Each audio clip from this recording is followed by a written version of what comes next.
We journey Good evening, across Africa. the dunes and the sweltering My name is sands of the Edward Sahara Mitole, to bring you revolutionary stories of struggle, Pan-Africanist survival, and hope decolonialist. from one of the harshest Tonight, environments on the I speak planet. to you about African unity. Kwame Nkrumah once said, Africa must unite or perish.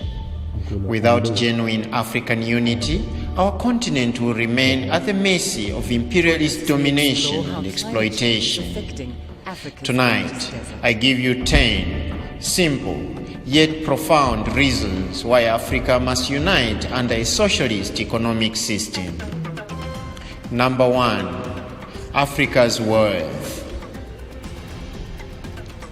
Africa is extremely wealthy. In fact, it is the wealthiest landmass on the face of the earth.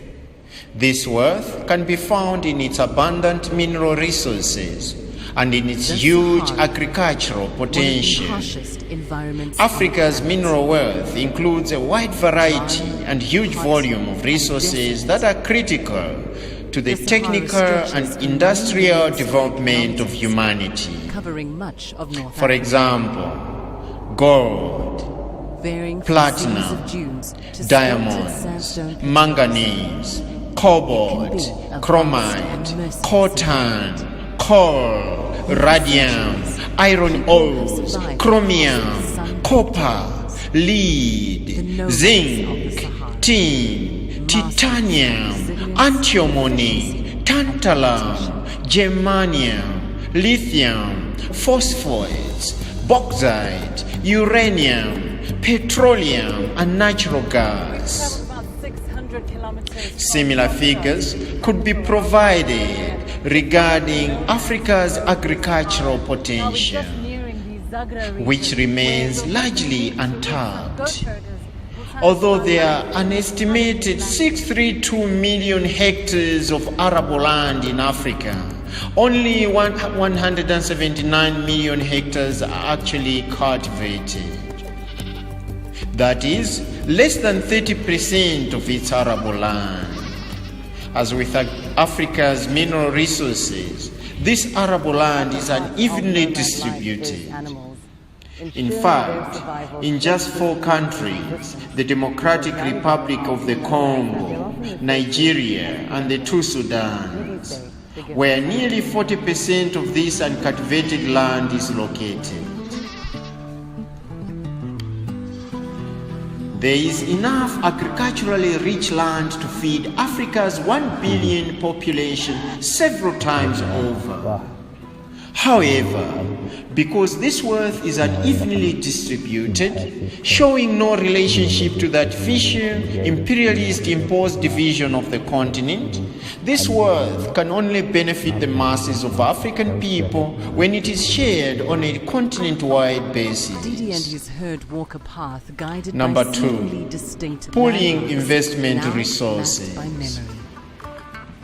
To invest in large-scale production in both industry and agriculture, a large amount of investment resources is needed. When Africa unites, it will be able to pool its investment resources to ensure that it will have enough money to invest in the large-scale production of industrial and agricultural goods and services. Once Africa unites, it will no longer have to go begging the World Bank, IMF, and various donor nations of the world for loans that are tied to very high interest rates and exploitative conditions designed to keep Africa impoverished and dependent. Africa's total reserves held by African central banks is $500 billion. That is $510 billion. As the morning heat intensifies, separately, the various individual states in Africa will never be able to raise the funds required to invest heavily in any aspect of production, especially in the production of heavy equipment designed to build cars, trucks, tractors, roads, bridges, trains, ships, airplanes, and other basic items required of the 21st century. Changing weather Let patterns have not each gone African unnoticed, country as the Sahara invest encroaches 5% into of its fertile foreign areas reserves with erratic into a rainfall, giant consequence of African climate change. infrastructure bond. In short, genuine African unity, where the wealth and resources of this great continent are amassed in the great bank of Africa and shared among its people, is the only alternative for Africa to avoid begging for loans that are designed to keep Africa poor and in perpetual debt. Number 3, optimal market size. Only a united Africa with its more than 1 billion people can provide the requisite market size to stimulate large-scale production. In fact, according to African Union figures, the actual purchasing power of the continent of Africa is $1.515 trillion, which would place it, if it were one nation, as the 11th highest purchasing power country in the world. However, as it stands, a weak and divided Africa has been forced to turn its purchasing power, that is, its various balkanized markets, over to the United States and various other industrialized nations of the world. These nations, in turn, use this so-called free market opportunity to flood Africa's markets with goods, many of which are of very dubious quality, produced by their large-scale factories, plants and farms. These factories, plants and farms, because of the huge size of their markets, benefit from what economists call economies of scale, and are therefore able to produce their goods at a cheaper cost per unit. Additionally, these same companies often benefit from the government's effort to protect them from international competition in the form of government subsidies. Not only in search of water, but from unrelenting. As it stands, the producers and potential producers of Africa have little or no incentive to expand production when faced with the tiny markets of their individual so-called nation states. As a result, workers in other lands are producing everything from underwear to cellular telephones, from handkerchiefs to refrigerators, from matches to motorcycles, from rice to computers, from chicken to automobiles, and exporting them all to Africa. Number 4, protectionism. Only a united Africa will be able to protect its markets. China protects its industries by keeping its currency, the renminbi, relatively low, that's ensuring its exports will remain attractive on the global market. The United States provides millions of dollars of subsidies for its farmers, especially its rice, cotton, and maize growers, in order to protect their goods against local competition in countries around the world. The European Union does much the same, with European poultry farmers being one of their largest beneficiaries, and with the declining African poultry farmers being the hardest hit. Once united, however, Africa will have the power to use tariffs, duties, quotas, salary increments, propaganda, and subsidies. Number 5, bargaining power. The balkanized states of Africa are always at a disadvantage when, separately, bargaining with the stronger industrial nations of Europe, Asia, and North America.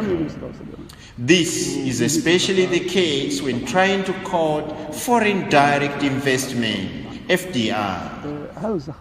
For while there will always be occasions when Africa could benefit from FDI, the terms of agreement will never be in our favor if we try to bargain with the stronger industrialized nations under our current balkanized status. We will always lose. However, once Africa is united, it will be in the best position to set the terms of agreement between it and any potential foreign investor. Number 6, common currency. Technology. Number 6, common currency.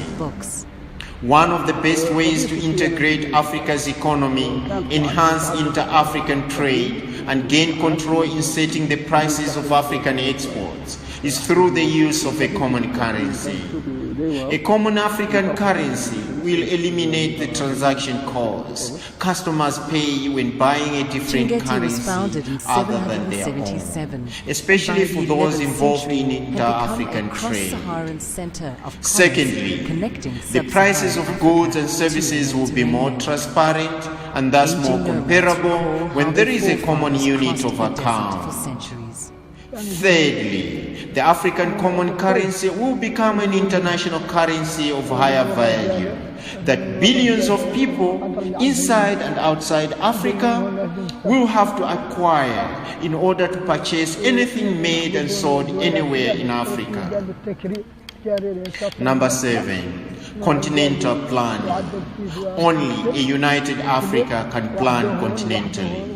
Indeed, the major problems facing Africa do not affect the various states separately, nor can they be solved separately. For example, global warming is having a devastating impact on our major river basins in Africa, including the Nile, Congo, Zambezi, Niger, and Orange River basins.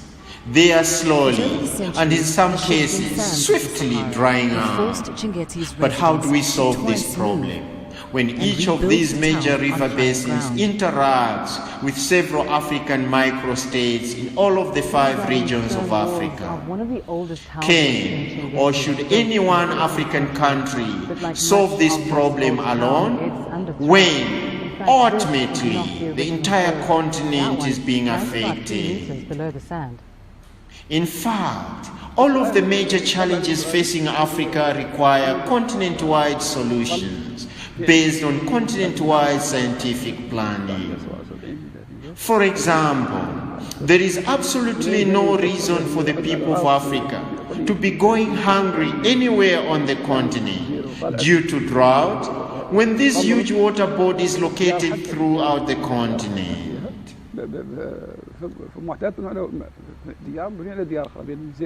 For instance, there is absolutely no reason for the people of Africa to be going hungry anywhere on the continent.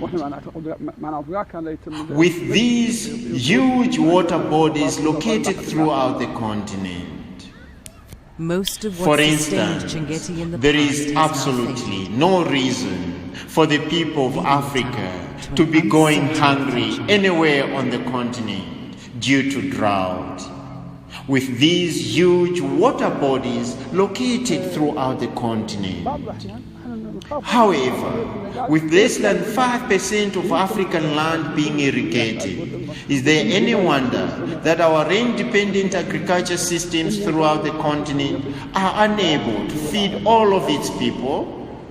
Independent of the critical need to irrigate the continent, which perforce is a continent-wide task, both financially and planning-wise, the agricultural potential of our great continent can only be realized when we plan continentally to make this happen.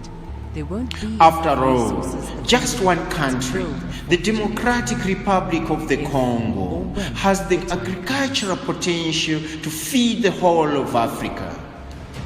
How then are our people starving when just one of Africa's 54 microstates is capable of feeding the entire continent? Number 8, providing landlocked countries access to the sea. A united Africa will allow nearly 20 African countries to acquire the benefits of having immediate access to the sea. With slightly more than 70% of Earth's surface covered by the ocean, the benefits of having immediate access to marine life are tremendous. They include minimally food, medicine, raw materials, mineral resources, tourism, and the protection of geopolitical strategic interests. Number 9, resolving internal conflicts and disputes, military defense. The balkanization of Africa at the infamous Benin Conference of 1884 to 1885 not only created small, economically non-viable dependencies, it also engendered and exacerbated ethnic and religious hostilities throughout the continent. This long-standing strategy of divide and rule was used to perfection throughout Africa, which now has more borders than any other continent on the earth. Today, the 166. Yes, 166 artificial borders. The recipe was simple: fossilize Africa's various ethnic groups, many of whom were historical rivals, then force them under the same national roof. Independence then would be fraught with so many ethnic hostilities that achieving national integration, political stability, and economic development would be practically impossible.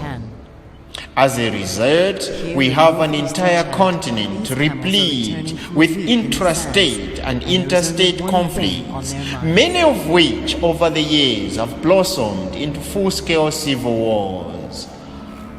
However, only a united African government, buttressed with the full-scale might of an all-Africa military high command, will be able to resolve these conflicts and end these wars. Their eyes, noses, and feet. Only a united African government, buttressed with the full-scale might of an all-African military high command, will be able to resolve these conflicts and end these wars. The United Nations, NATO, EU, and USA, or any other entity outside of Africa can never and will never solve our problems. None of them have the interest, will, means, or mandate to do so. Instead, if left in their hands, they will only make matters worse in order to make Africa more malleable for continued imperialist domination. Number 10, asserting the African personality. Despite the cultural diversity that exists among the African people, there is a far greater degree of cultural unity that exists wherever you find Africans in the world. This is especially obvious in the common African ethos that binds us together as one. Our core values of humanism, collectivism, and egalitarianism, for example, are demonstrated amongst the masses everywhere. And the oppressive heat, even our sense of being, space, and time are fundamentally different from other peoples in the world. However, because of our status as a dominated people without power to determine our destiny, we are rarely able to have our view of the world expressed, regarded, or respected in any meaningful way by the rest of the world. Has since changed. Because of our status as a dominated people without power to determine our destiny, we are rarely able to have our view of the world expressed, regarded, or respected in any meaningful way by the rest of the world, and especially in any of the various corridors of power. NGOs assisted by refugees take part in a daily struggle Once to Africa provide unites, inhabitants with however, the rest of the world will have to sit up and take notice. today less than the UN recommended amount. We will take our seat on the Security Council of the United Nations and be free to express to the fullest the most salient characteristics of what the Osagiefo Dr. Kwame Nkrumah termed the African personality. Out a simple yet sustainable existence away from We the horrors of the will past. take our seat on the Security Council of the United Nations and be free to express to the fullest the most salient characteristics of what the Osagiefo Dr. Kwame Nkrumah termed the African personality. Thank you, Africa. Good night.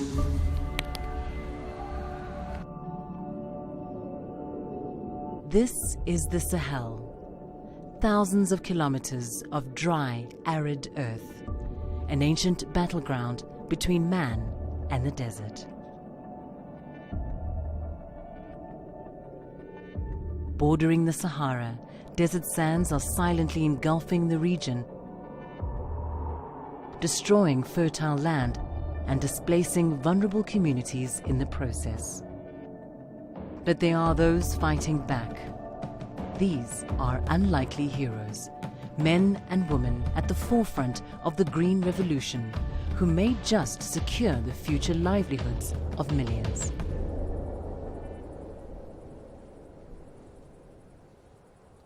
Colonel Papa Wali Gay leads the fight against desertification in northern Senegal.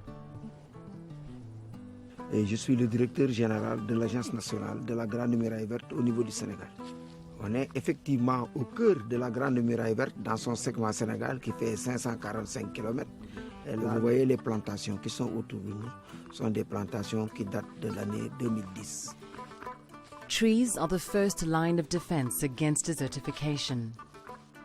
Stretching from Dakar to Djibouti, the Great Green Wall Initiative is an ambitious project that aims to halt desertification by planting 11 million hectares of trees across the width of Africa. Oui, au Sénégal, nous sommes un pays très exposé au phénomène de la désertification, puisque nous avons à peu près 35 000 hectares qui sont dégradés par an, et sur lesquels l'État n'arrive à reconstruire que 30 000 hectares. Donc l'effort du gouvernement du Sénégal, c'est de faire plus de reconstruction que de dégradation. Reducing that degradation is crucial to improving the lives of the semi-nomadic communities that live in this harsh environment.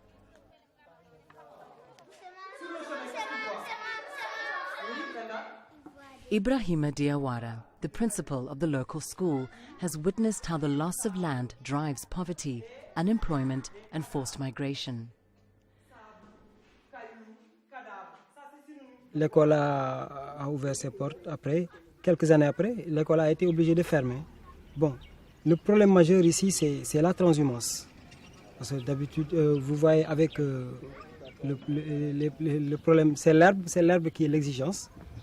Puisque puis ici, les populations, ils ont plus leur priorité, c'est dans les animaux. Maintenant, et les enfants sont obligés d'être avec leurs parents. Nous aussi, on n'a pas les moyens de retenir les enfants. Bon, c'est ça. Maintenant, vu cela, l'école a été fermée. La dernière fois que l'école a été fermée, c'était en 2006. The Sahel has always been a hard place to survive, and the Green Wall Initiative has expanded from tree planting to include education and action on better land use. Donc il faut dire ici qu'au Sénégal, je crois que c'est comme dans les autres pays africains, la cause principale c'est l'action de l'homme. C'est les hommes qui détruisent plus que ce qu'ils ne construisent. On coupe beaucoup d'arbres, on brûle la forêt et on ne laisse pas grand-chose. Ça c'est un. Deuxième cause principale, c'est les changements climatiques. Il n'y a plus assez de pluie, il fait très chaud et le milieu se dégrade. Ça aussi c'est un constat. The Sahel lies between the Sahara and the African savanna. It is one of the most threatened regions when it comes to climate change. But some communities, like the women in this village, have found a way to fight back. Maimouna Sene commands respect, quietly leading an environmental revolution. Her army, a band of women. Their weapons, spades and hoes. The women of Kweli Alpha are pioneering new approaches to land use. They're preparing arable land for planting season. By harvest, this community will enjoy fruits and vegetables never grown here before.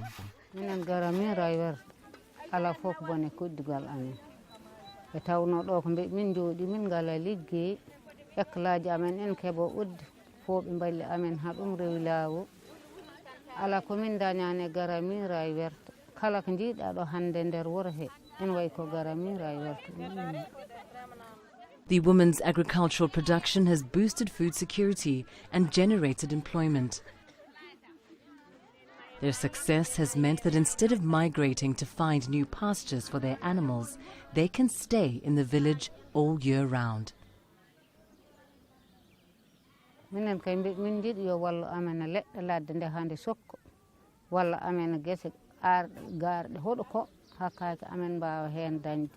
Sabo walli amen ɗo kam min jahatno ko luumaji goɗɗi min jeela yo lujmaji Allah walli amen ha ɗum kam kala ko min mbaɗa ñamde amen ɗo min mbaɗa minen mbaɗanta koye amen feemi min koccete hen hidan min jahanno min coodoye lujmaji so min gaddi ñola taw min ganda koƴ mba radio ño ɗo kam sa minen mbaɗanta koye amen min ñaam hen hamin kaari cukloñ amen ñaam hen.